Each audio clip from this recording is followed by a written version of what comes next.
ಪಾಲಕ್ ಸೊಪ್ಪು ಇದೊಂದು ಧರೆಯ ಅಮೃತ ಅಂತಲೇ ಕರಿಬೋದು. ಇವತ್ತು ನಾವು ಪಾಲಕ್ ರೆಸಿಪಿ ಹೇಗೆ ಮಾಡೋದು ಅಂತ ನೋಡ್ಕೊಂಡು ಬರೋಣ. ಜೊತೆಗೆ ಒಂದು ಆರೋಗ್ಯಕರವಾದ ವಿಷಯ ಮತ್ತು ಬ್ಯೂಟಿ ಟಿಪ್ಸ್.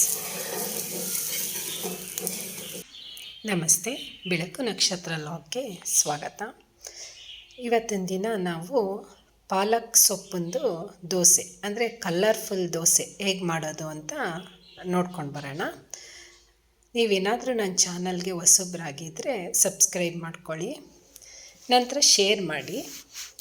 ಈ ಪಾಲಕ್ ಸೊಪ್ಪು ಏನು ಬೆನಿಫಿಟ್ ಅಂತ ಅಂದರೆ ಇದರಲ್ಲಿ ಕಬ್ಬಿಣಾಂಶ, vitamin A, vitamin C, protein ಅಂಶಗಳು ಈ ಪ್ರೋಟೀನ್ ಅಂಶಗಳಿಗೇ ಹೆಸರುವಾಸಿಯಾಗಿದೆ ಈ ಪಾಲಕ್ ಸೊಪ್ಪು. ನಂತರ ಈಗಿನ ಮಕ್ಕಳಲ್ಲಿ ಪಿಂಪಲ್, ಕಲೆಗಳು ಜಾಸ್ತಿ ಮಕ್ಕಳಲ್ಲಿ ಕಾಣಿಸ್ಕೊಳ್ಳೋದ್ರಿಂದ ಈ ಡಾಕ್ಟರ್ ಹತ್ರ ಹೋದರೆ ಮೊದಲನೇದಾಗಿ ಹೇಳೋದೇನೆ ಅವರು ಈ ಗೋಬಿ, ಪಾನಿಪುರಿ ಅವೆಲ್ಲ ತಿನ್ನೋದು ಬಿಟ್ಟು ಪಾಲಕ್ ಸೊಪ್ಪನ್ನ ಯೂಸ್ ಮಾಡಿ ಅಂತ. ನೀವು ಡೈಲಿ ಪಾಲಕ್ ಸೊಪ್ಪನ್ನ ಯೂಸ್ ಮಾಡ್ತಾ ಬಂದರೆ ಕಲೆ, ಪಿಂಪಲ್ಲು ಇತ್ತ ಈ ಮುಖದಲ್ಲಿ ಅಂತ ಅನ್ನಿಸ್ಬೇಕು. ಆ ರೀತಿ ಪಿಂಪಲ್ ನಿವಾರಣೆ ಆಗುತ್ತೆ. ಮತ್ತು ಕೆಲವೊಂದು ಮಕ್ಕಳ ಸ್ಕಿನ್ನಂತೂ ಪಳಪಳ ಅಂತ ಹೊಳಿತಾ ಇರುತ್ತೆ. ಯಾಕಂದರೆ ಅವ್ರ ಮೈನಲ್ಲಿ ವಿಟಮಿನ್ ಎ ಅಂಶ ಯಥೇಚ್ಛವಾಗಿ ಇರೋದ್ರಿಂದ ಅವ್ರ ಸ್ಕಿನ್ ಯಾವಾಗಲೂ ಶೈನಿಂಗ್ ಆಗಿರುತ್ತೆ. ಮತ್ತು ಈ ವಯಸ್ಸಾದವ್ರಿಗಂತೂ ಆಲ್ಮೋಸ್ಟ್ 90% ಎಲ್ಲರಿಗೂ ಕೀಲು ನೋವು ಜಾಸ್ತಿ ಆಗಿರುತ್ತೆ. ಈ ಕೀಲು ನೋವಿಗಂತೂ ಪಾಲಕ್ ಸೊಪ್ಪು ರಾಮಬಾಣನೇ ಅಂತಲೇ ಹೇಳ್ಬೋದು. ನಂತರ ಈಗ ನಾನು ಸ್ಟವ್ ಆನ್ ಮಾಡಿಕೊಂಡು ಒಂದು ಹಂಚಿಟ್ಕೊಂಡಿದ್ದೀನಿ. ಅದಕ್ಕೆ ಸ್ವಲ್ಪ ಜಾಸ್ತಿನೇ ಆಯಿಲ್ ಹಾಕ್ಕೋತಾ ಇದ್ದೀನಿ. ಜಾಸ್ತಿ ಅಂತ ಅಂದರೆ ಇದು ಗಾಣದ ಎಣ್ಣೆ ಯೂಸ್ ಮಾಡ್ತಾ ಇರೋದು. ಕೊಬ್ಬರಿ ಎಣ್ಣೆ ಇಲ್ಲಾಂದರೆ ಕಡಲೆಕಾಯಿ ಎಣ್ಣೆ, ಎರಡರಲ್ಲಿ ಒಂದು ಯೂಸ್ ಮಾಡ್ತೀನಿ ನಾನು.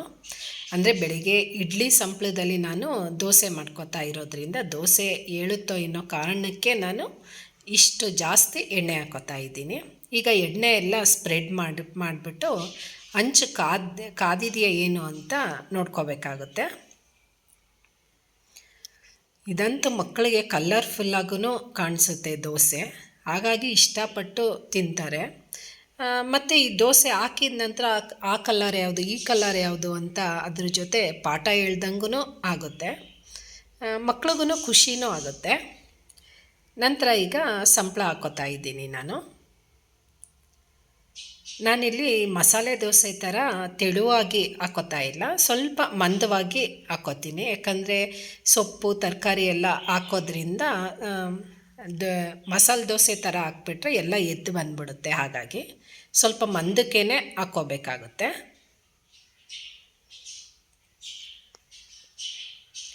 ಮಾಮೂಲಿ ದೋಸೆ ಮಾಡಿದಾಗ್ಲೂ ನೀವು ಮಾಡ್ಕೋಬೋದು.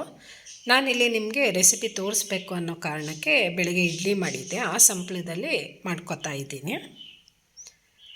ಮತ್ತು ಮಕ್ಕಳಿಗಂತೂ ಬುದ್ಧಿಶಕ್ತಿಗಂತೂ ನೆನಪಿನ ಶಕ್ತಿ ಇಲ್ಲ ಅಂತ ಅಂದರೆ ಈ ಪಾಲಕ್ ಸೊಪ್ಪು ಡೈಲಿ ಯೂಸ್ ಮಾಡೋದ್ರಿಂದ ಮಕ್ಕಳು ಬುದ್ಧಿಶಕ್ತಿನೂ ಇಂಪ್ರೂವ್ ಆಗುತ್ತೆ.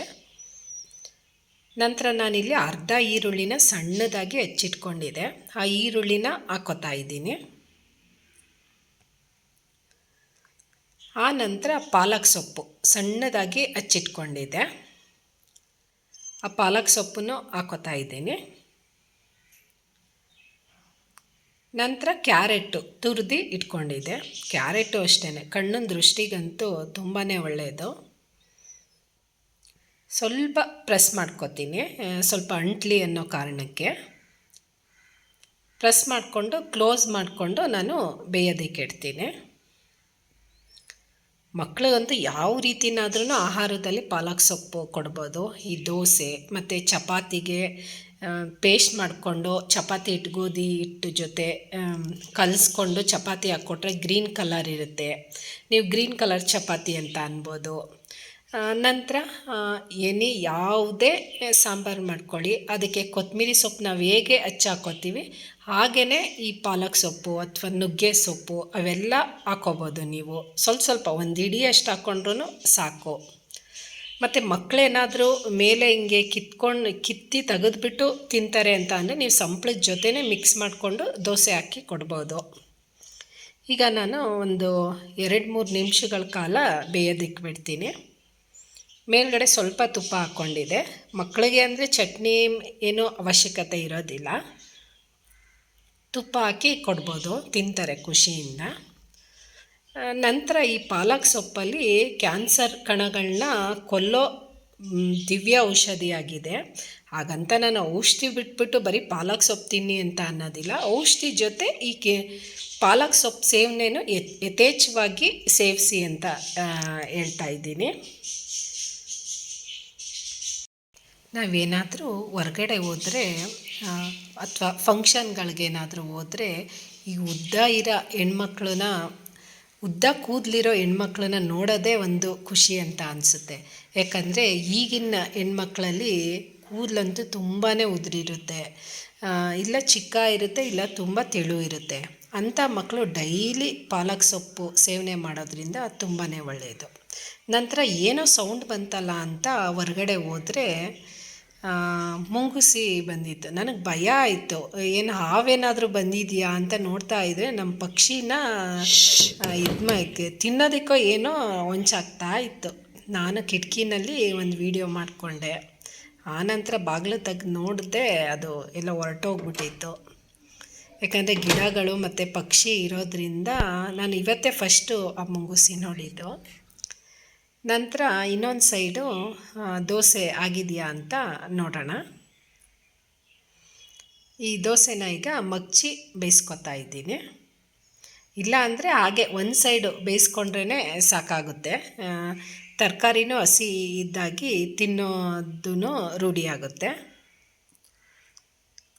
ನಂತರ ಎರಡು ಸೈಡು ನಾನು ಬೇಯಿಸ್ಕೊತಾ ಇದ್ದೀನಿ.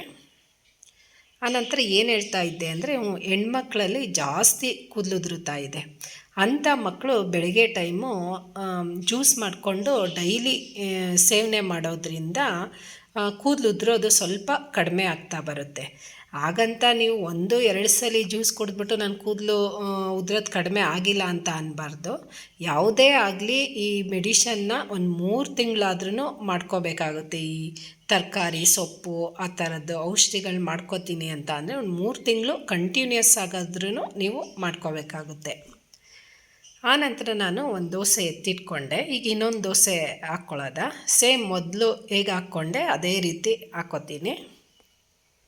ನಂತರ ನಮ್ಮ ಬಾಡಿನಲ್ಲಿ ಏನಾದರೂ ಕೊಲೆಸ್ಟ್ರಾಲ್ ಹೆಚ್ಚಾಗಿದೆ ಅಂತ ಅಂದರೆ ಈ ಪಾಲಕ್ ಸೊಪ್ಪು ಸೇವನೆಯಿಂದ ಈ ಕೊಲೆಸ್ಟ್ರಾಲ್ನ ಕಡಿಮೆ ಮಾಡುತ್ತಾ ಕೊಲ್ಲುತ್ತಾನೆ ಬರುತ್ತೆ. ನಂತರ ನಮ್ಮ ದೇಹದಲ್ಲಿ ರಕ್ತಹೀನತೆ, ರಕ್ತ ಕಡಿಮೆ ಇದೆ ಅಂತ ಅಂದರೆ ಈ ಪಾಲಕ್ ಸೊಪ್ಪು ಸೇವನೆಯಿಂದ ರಕ್ತನೂ ಹೆಚ್ಚಾಗುತ್ತೆ.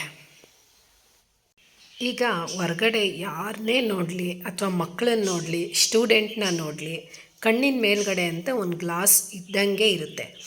ಮುಂದೊಂದು ದಿನ ನಾವು ಕಣ್ಣಿಗೆ ಯಾರ್ದು ಕನ್ನಡಕ ಹಾಕ್ಕೊಂಡಿಲ್ಲ ಅಂತ ಹುಡುಕ್ಬೇಕಾಗಿರೋ ಪರಿಸ್ಥಿತಿ ಬರುತ್ತೋ ಏನೋ ಗೊತ್ತಿಲ್ಲ.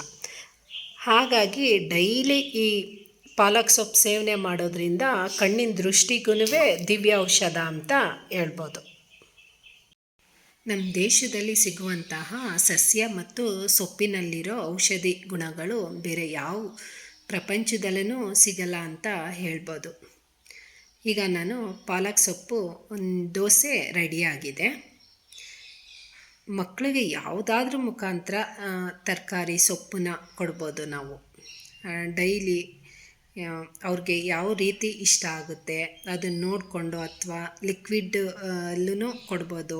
ಜ್ಯೂಸ್ಗಳು ಮತ್ತು ಚಪಾತಿ, ದೋಸೆ, ಸಾಂಬಾರು, ಅನ್ನ ಯಾವ ರೀತಿನಾದ್ರೂ ಕೊಡ್ಬೋದು. ಇವತ್ತಿನ ವಿಡಿಯೋಸ್ ಇಷ್ಟ ಆಯಿತಾ? ಕಮೆಂಟ್ ಮಾಡಿ, ಶೇರ್ ಮಾಡಿ, ಲೈಕ್ ಮಾಡಿ, ಸಬ್ಸ್ಕ್ರೈಬ್ ಮಾಡೋದನ್ನು ಮಾತ್ರ ಮರಿಬೇಡಿ. Thank you. ನಾನಿವತ್ತು ಉಪ್ಸಾರು, ಖಾರ ಮತ್ತು ತುಪ್ಪ ಹಾಕ್ಕೊಂಡಿದ್ದೀನಿ. ಈಗ ದೋಸೆ ತಿನ್ನೋದಕ್ಕೆ ಟೈಮ್ ಆಯಿತು.